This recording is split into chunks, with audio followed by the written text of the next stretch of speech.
Saudara anggota Komisi 1 DPR, TB Hasanuddin mendesak Polri untuk mengungkap penyebab kematian diplomat muda Kementerian Luar Negeri Arya Daru Pangayunan. Hal tersebut ia sampaikan saat ditemui di Kompleks Parlemen Senayan, Jakarta pada Selasa siang.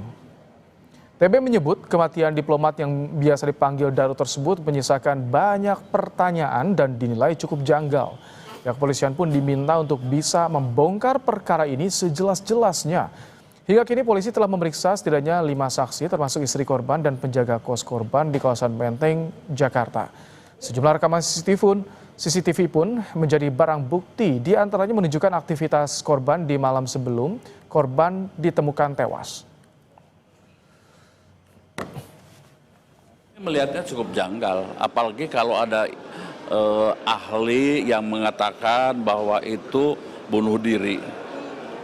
Ya, bunuh diri sepertinya susah karena sebelum meninggal almarhum itu pernah belanja perlengkapan untuk persiapan menjabat di tempat lain. Apa mungkin logikanya kemudian menjadi persiapan untuk bunuh diri? Dan itu menjadi tanda tanya besar yang harus dipecahkan. Mendorong pihak manapun untuk segera membongkar. Tunjukkan kemampuan para penyidik kepolisian. Ya. Untuk mengulas lebih dalam tentang kasus kematian diplomat muda Arya Daru Pangayunan, kami akan berbincang dengan anggota Komisioner Kompolnas Yusuf Warshim. Selamat malam Pak Yusuf. Selamat malam Mas Rahmat Ibrahim. Baik, Pak Yusuf, ini bukti-bukti secara digital nih, CCTV, HP korban juga ada. Tapi kita sangat minim sekali perkembangan penyelidikan dari kepolisian. Bagaimana Kompolnas melihatnya? Apakah ini termasuk lambat atau seperti apa? Baik, terima kasih. Dalam pantauan Kompolnas sampai saat ini bahkan mungkin penyidik tidak menonton. Mereka sedang bekerja. Mereka sungguh-sungguh melakukan penyelidikan. Memang kita lihat pada peristiwa ditemukannya meninggal dunia almarhum ini, penyelidikannya memang penguatannya pada scientific crime investigation. Pertama, scientific crime-nya itu tentu ada pada TKP. TKP ini harus betul-betul ori. Karena di TKP itu dapat menunjukkan apabila itu diduga kejahatan, tentu kejahatan itu dipastikan tidak sempurna. Dipastikan meninggalkan jejak-jejak. Nah, apakah jejak itu bersifat fisik atau jejak digital. Nah, tentu di TKP itu. Yang kedua, terkait dengan di TKP sendiri ada CCTV, begitu juga apabila ditemukan ada handphone korban, tentu itu bagian dari jejak yang perlu terus diungkap. Nah, memang penguatannya pada scientific crime investigation yang itu memerlukan dukungan kuat pemeriksaan laboratorium forensik, tentu kita memang harus bersabar. Kompolnas sendiri sebagai pengawas tentu tetap mendorong profesionalisme. Penyidik kita memang melihat penuh kecermatan dan kehati-hatian. Tentu kami sendiri tidak mendorong pada satu duga-menduga. Ya, ini yang penting fakta-fakta itu dikumpulkan. Dari semua fakta-fakta, baik itu yang sifatnya digital maupun non-digital, itu dikumpulkan. Dari situ nanti dirangkai apa sebenarnya peristiwanya. Tapi biasanya tentu, kan dijelaskan pada publik Pak Yusuf ketika ada temuan CCTV, apalagi dengan kasus high profile seperti ini kan polisi biasanya suka rajin menyampaikan ini temuannya bagaimana, hasil pemeriksaan dengan istri korban sementara seperti apa, jejak digital di HP juga ada juga di situ Pak Yusuf biasanya. Ya, tapi dalam monitor kita dari Humas Polda itu ada sedikit menjelaskan juga terkait dengan adanya komunikasi dari pihak keluarga yang itu diduga istri kepada penjaga. Itu kan sudah memberikan penjelasan yang untuk sementara menjelaskan dugaan mondar-mandirnya para penjaga kos itu. Tapi tentu untuk selanjutnya kan ini perlu dianalisis menjadi sebuah rangkaian cerita sampai ditemukannya, sampai mencongkel jendela itu, terus membuka pintu itu, kan itu kan rangkaian cerita, yang itu perlu dirangkai. Nah, hanya sekali lagi, memang kita sangat mendukung bahwa pengungkapan kasus ini penguatannya pada scientific crime investigation. Misal di TKP kan memang apabila ya sekali lagi itu peristiwa kejahatan dipastikan tidak sempurna. Kalau memang ada pelakunya yang itu kita duga, tapi ini tidak bermaksud mengarahkan apabila memang itu diduga ada kejahatan, apakah itu ada potongan rambut yang jatuh, itu rambut siapa, itu kan bisa dilakukan pemeriksaan DNA. Ya, Tapi informasi yang didapat Kompolnas sejauh ini bagaimana sih gambarannya konstruksi hukum sementara?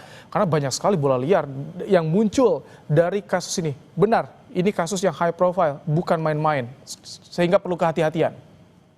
Sampai saat ini kami monitor, penyidik terus mengumpulkan fakta-fakta, dilakukan pengajuan pemeriksaan laboratorium. Jadi itu yang harus kita pastikan dan dia betul-betul harus cermat. Nah, pemeriksa laboratorium forensik sendiri kan tentu tidak mengetahui ini siapa yang harus diperiksa, jejak digital siapa. Semuanya itu independen. Itu pun agar valid hasilnya. Ini yang termonitor saya dalam kegiatan penyelidikan yang dilakukan oleh penyidik Polda Metro Jaya, yang itu memang terlihat kesungguh-sungguhan. Ini yang harus kita berikan kepercayaan. Sekali lagi, saya yakinnya bahwa pengungkapan kasus ini peristiwanya apa, penguatan penyelidikannya ada pada pendekatan scientific crime investigation. Salah satunya adalah analisis digital forensik pada HP korban. Biasanya perlu berapa lama untuk analisis digital forensik jika alat-alatnya ini banyak yang menunjang CCTV dan juga HP korban ini?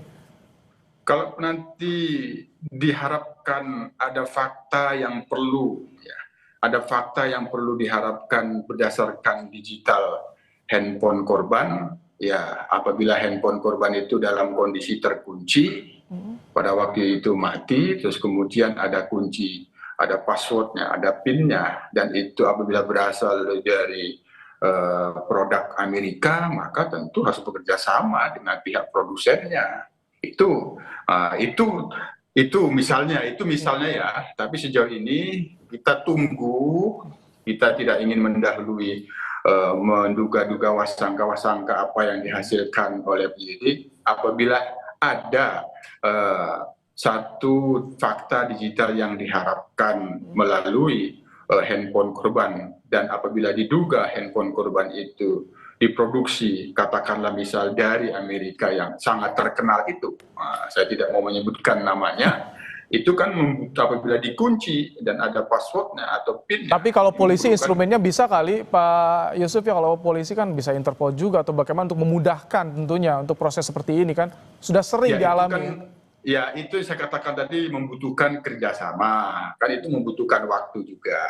Tapi sekali lagi dalam pantauan Kompolnas sejauh ini Mas Rahmat, penyidik terus bekerja, kami sendiri mendorong tetap profesional, jangan terpengaruh kepada opini-opini apapun, meskipun itu bisa menjadi saran dan masukan. Semua itu berdasarkan fakta-fakta yang harus terus diungkap, dan itu yang harus menjelaskan.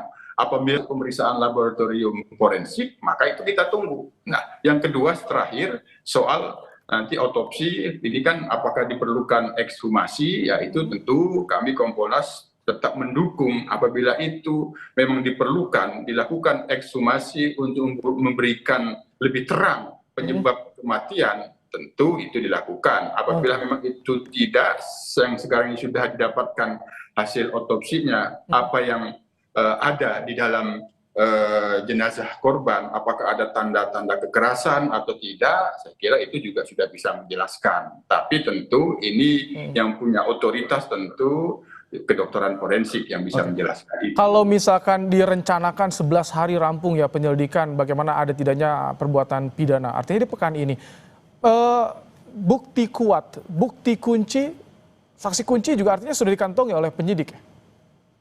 Ya semua pihak-pihak yang bisa berhubungan dengan fakta peristiwanya, kami yakin dan kami pantau itu dilakukan permintaan klarifikasi.